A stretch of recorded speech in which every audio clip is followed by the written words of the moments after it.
Kena, po, më thuaj. Jam abuzuar seksualisht nga vëllai për 2 vjet në radhë.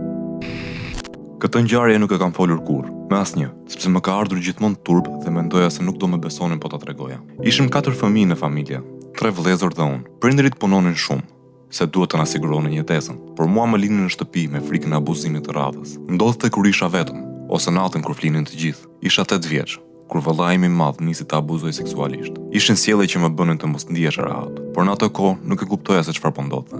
Më afroi kryesisht natën, sepse flinin të gjithë fëmijët në një dhomë dhe bënte veprime që sot nuk i përmend dot. Mbaj mend që kur hynte ai në shtëpi apo në dhomë, unë trembesha. Vazhdoi kështu deri në moshën 10 vjeçare. Më pas fillova të kuptoj që pa abuzohesha seksualisht dhe nica të rebellohem. E kundërshtoja dhe ai më rrite. I tregova një herë diçka mamit dhe ajo nuk më besoi. Vëllai i vogël zihej gjithmonë me vëllain e madh. Më duket se ai kishte kuptuar. Nga ajo kohë, prindrit më morën të flija në dhomën e tyre. Por aty nisi një tjetër torturë. Vëllai i madh nisi të më rrahë brutalisht, pa asnjë arsye. Ika nga shtëpia në një qendër sociale, vetëm për të shpëtuar torturave të tij. Atje më dha ndihmë dhe më kthye në familje. Kur u ktheva, vëllai kishte ikur në emigrim. Nga ai moment shpëtova nga përndjekja fizike e tij, por jo nga traumat që më shkaktoi. Sot jam 40 vjeç. Nuk e shëroj dot veten, por me ndihmën e Zotit jam munduar të gjej paqe dhe të gjej forcë. Ta fal vëllain tim.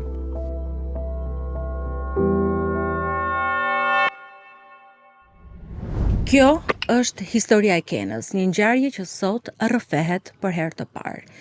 Një gjurmë me zezë që mbartet që nga fëmijëria dhe që për fatin e keq të saj nuk arriti të kuptohet nga askush.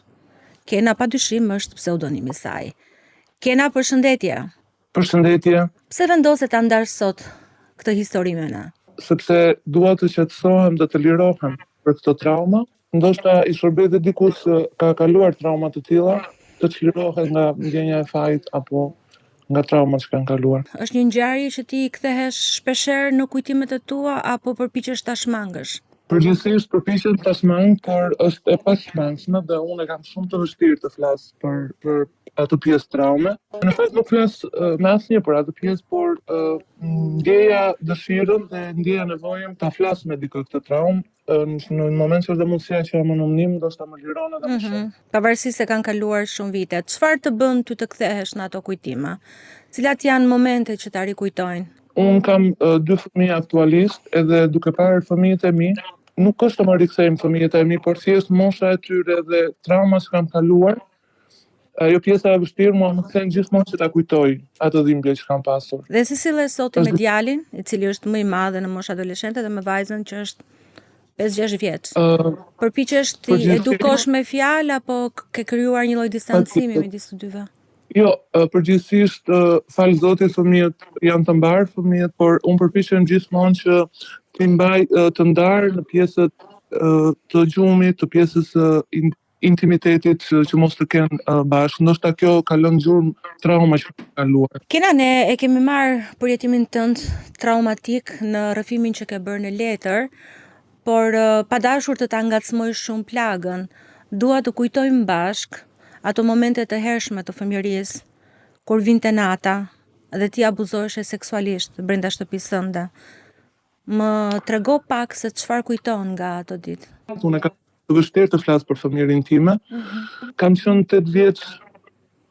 Isha shumë e vogël për të kuptuar çfarë ishte duke më bërë vëllai im. Ne flinim në një dhomë me 3 vëllezërit e tjerë, sepse si çdo familje shqiptare, fëmijët gjithmonë ishin afër me njëri tjetrin. Dhe kur vinte nata, vëllai im i madh gjithmonë do më afrohej te krevati im, do të gjëra për të cilat unë si një fëmijë me pafajësinë dhe naivitetin nuk mund t'i kuptoja. Çdo natë për mua ishte një mangë. Deri në moshën 10 vjeç. Pra nga mosha 8 vjeçare deri në moshën 10 vjeçare, ti je ngacmuar dhe abuzuar seksualisht nga vllai yt i madh. Ka pasur një moment kur ti je ndërgjegjësuar për atë çfarë po të ndodhte, sepse thej që 8 vjeç ti nuk e kuptoje mirë se çfarë po të bënte vllai. Ku ishte ai momenti që fillove të kuptosh pritse? Nuk është normale kjo. Në moshën 10 vjeçare isha më e vetëdijshme ose po e kuptoja që diçka ishte duke u bërë gabim me mua. Edhe kam reaguar keq. Ndërkohë, e para që kam treguar ka qenë mami, nëna ime, por ajo ma mohoi dhe më tha që ndoshta ashtu të duket ty. Mbaj mend që vëllai i vogël zi shumë, gjithmonë me vëllain e madh. Nuk e di arsyen, por mendoj që kam përshtypjen që vëllai i vogël kishte kuptuar diçka nga ajo pjesë. Dhe 10 vjet shumë kalova të fleja të dhoma me mamin dhe me babin. Diçka në familje ndoshta u kuptua, dhe nga ajo kohë vëllai nuk më preku më, por aty filloi diçka tjetër që mua më abuzonte jo seksualisht, por më ushtronte dhunë fizike, barbare. Trajtohesha akoma më keq nga vëllai. Më dhunonte aq shumë fizikisht sa unë nuk mund të bija pa ndjenja. E tmerrshme. Si reagonin prindërit e tu? Prindrit e mi ishin në punë nga mëngjesi në darkë, edhe përpiqeshin gjithmonë që të kishim atë mirëqenien ekonomike dhe që të na rrisnin me ato që donim.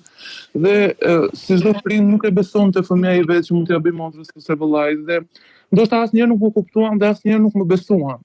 Dhe unë në moshën 15 vjeç ika nga shtëpia, sepse nuk mundesha ta përballoja atë dhunën fizike, dhe aty kam qëndruar në një qendër në Tiranë.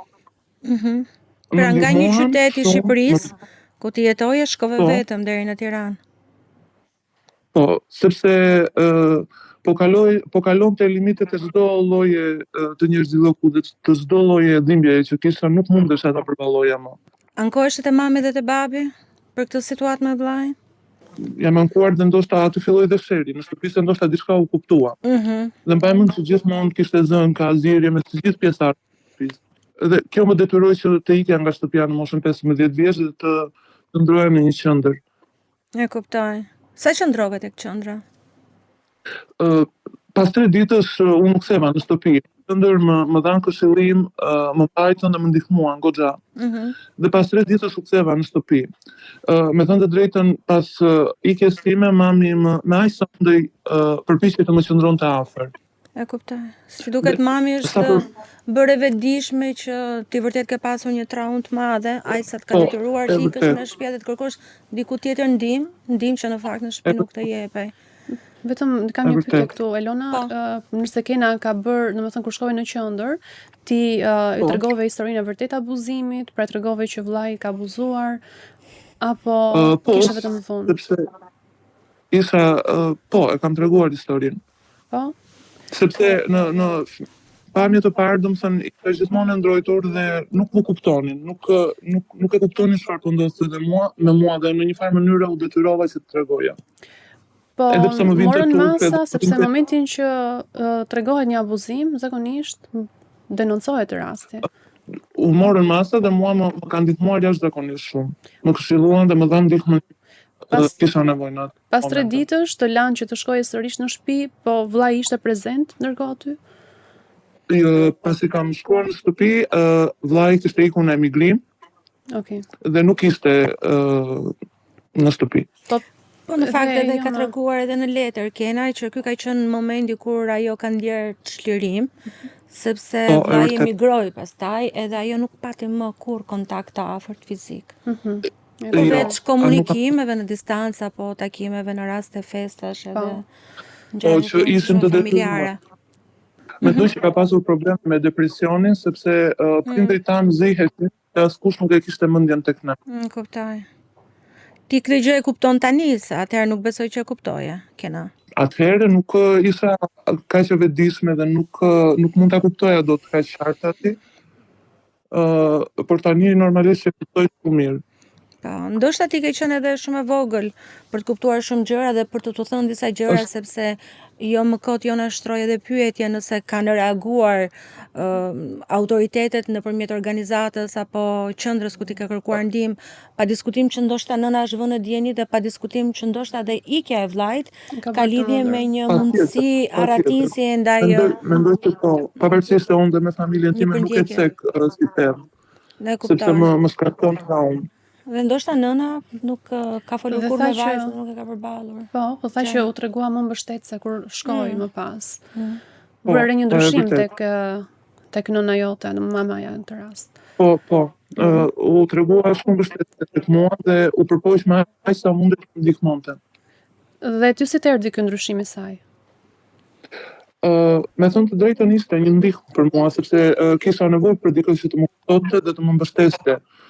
Më ndihmoi ndoshta dhe ikja e vëllai që nuk ishte prezent në shtëpi. Këto ishin ndihmë të mëdha për mua, sigurisht.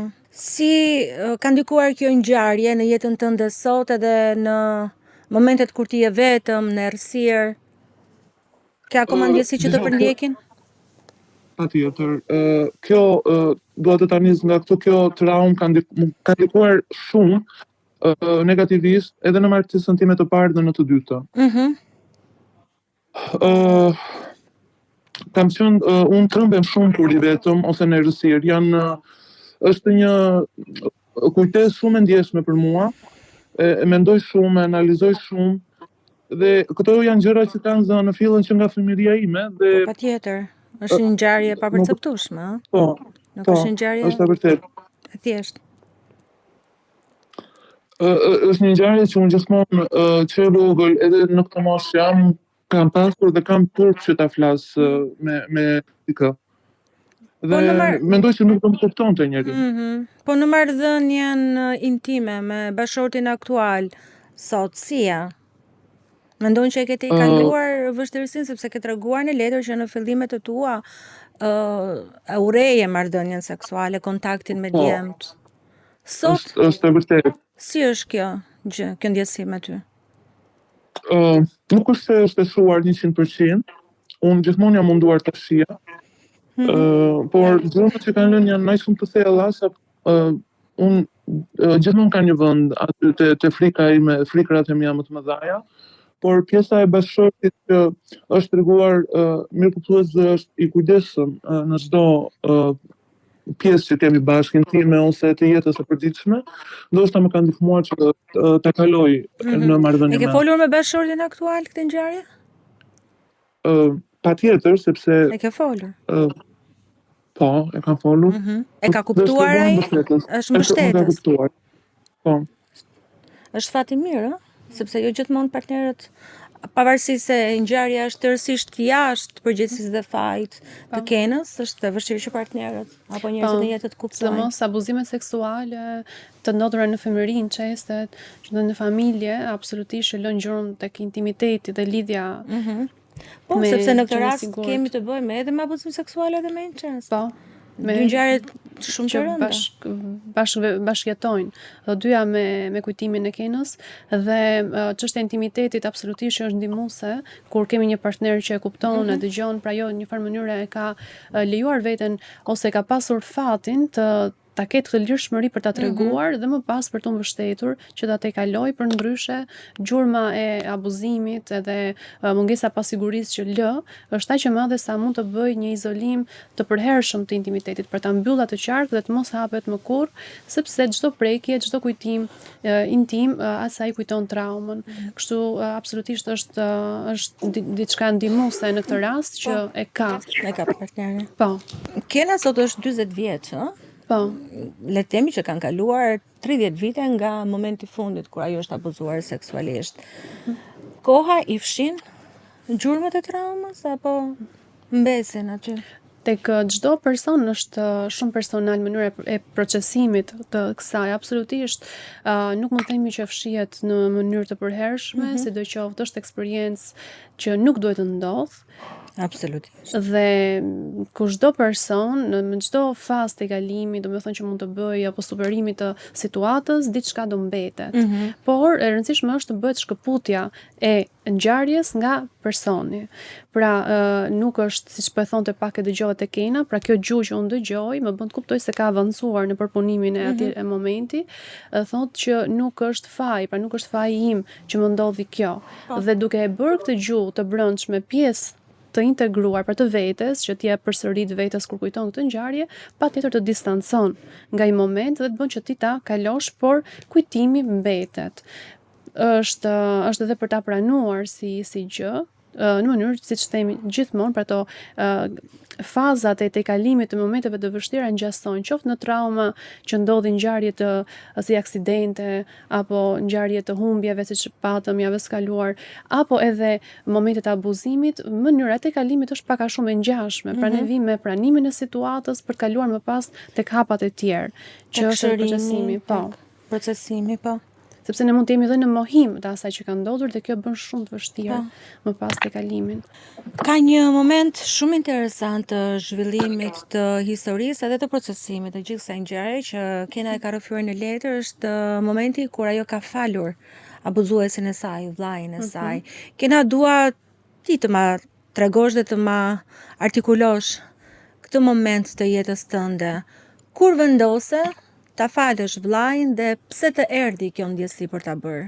Shiko, unë u rrita duke folur me vete dhe duke mos besuar kurse mund të shërohesha një ditë.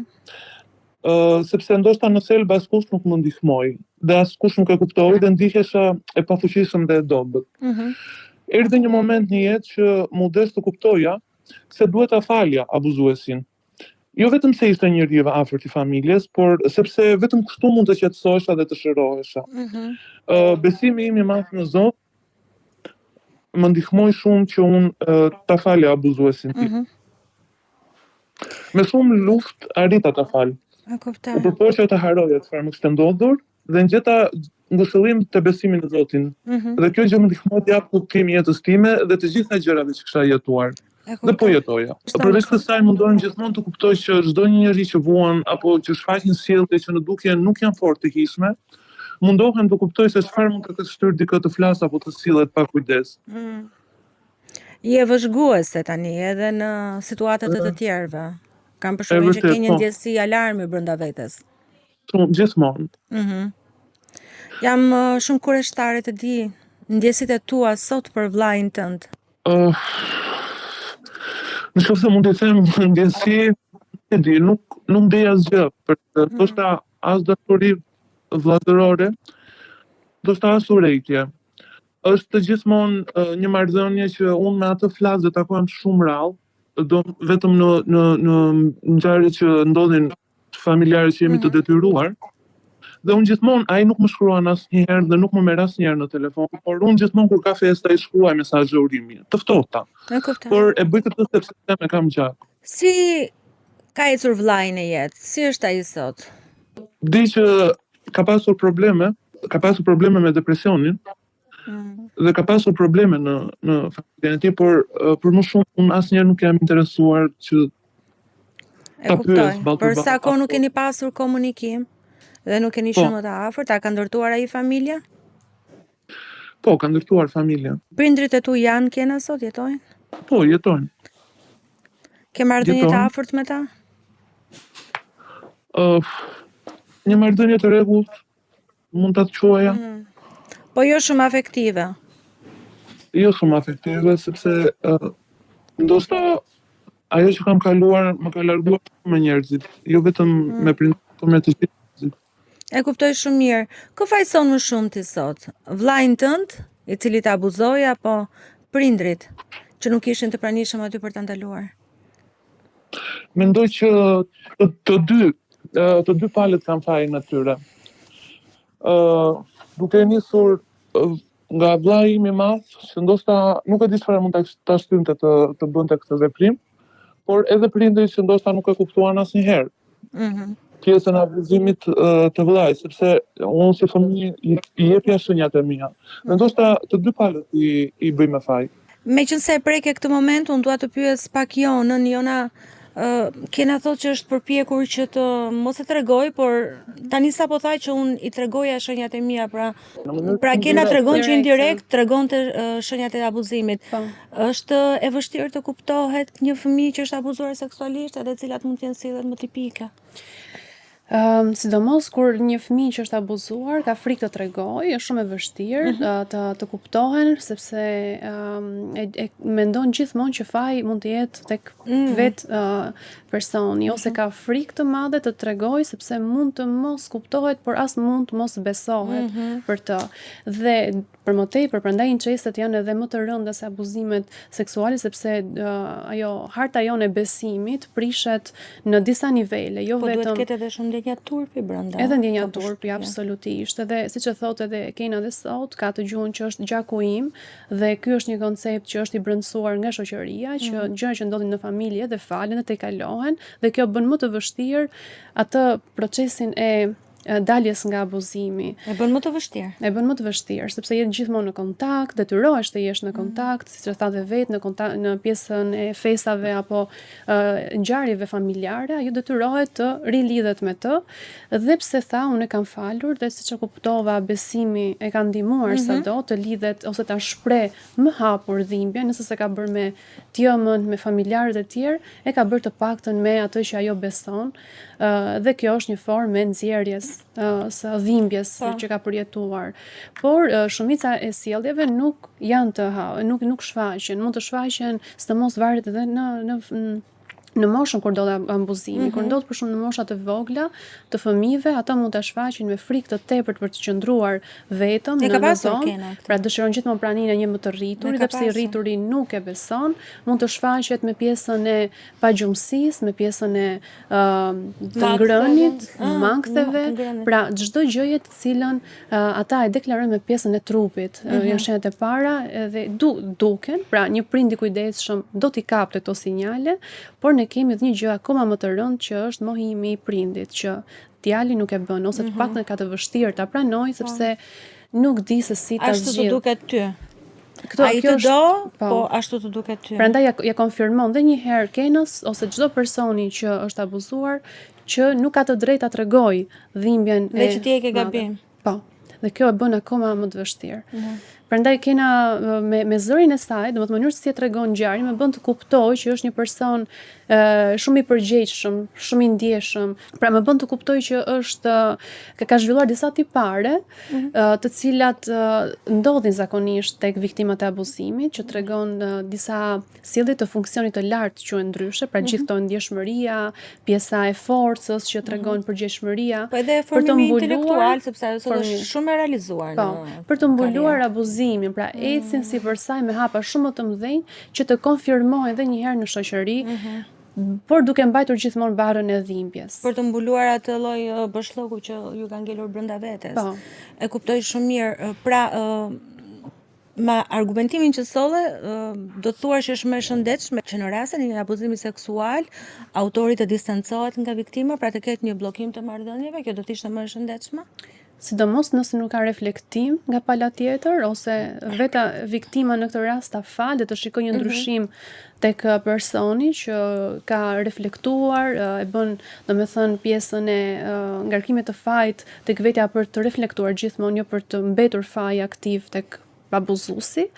Por nëse nuk ka reflektim, nëse ka heshtje, nëse ka ftohtësi të madhe, do thotë që ai nuk është në gjendje ta përballet me atë që ka bërë dhe nuk e pranon. Do të thënë ka dhe Pa, mund të abuzues. ketë një përballje, Dhe unë kam frikë që këta njerëz nuk ta bëjnë me familjarët e tyre, pra me vajzat e tyre në shtëpi, Po, sepse është e tmerrshme. incesti është një shfaqje që përsëritet, domethënë është një sjellje që përsëritet, nuk ndalon. Është çrregullim.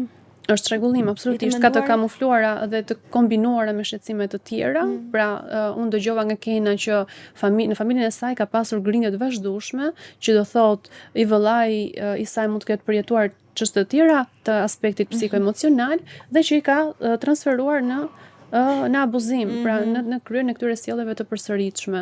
Por nuk do thotë që ai vetëm sepse në këtë moment është depresiv, është larg, e shikojnë më të qetë, mund të ketë zgjidhur këtë aspekt. Pra unë jam gjithmonë dyshuese me këto raste që mund të bëhen përsëritse.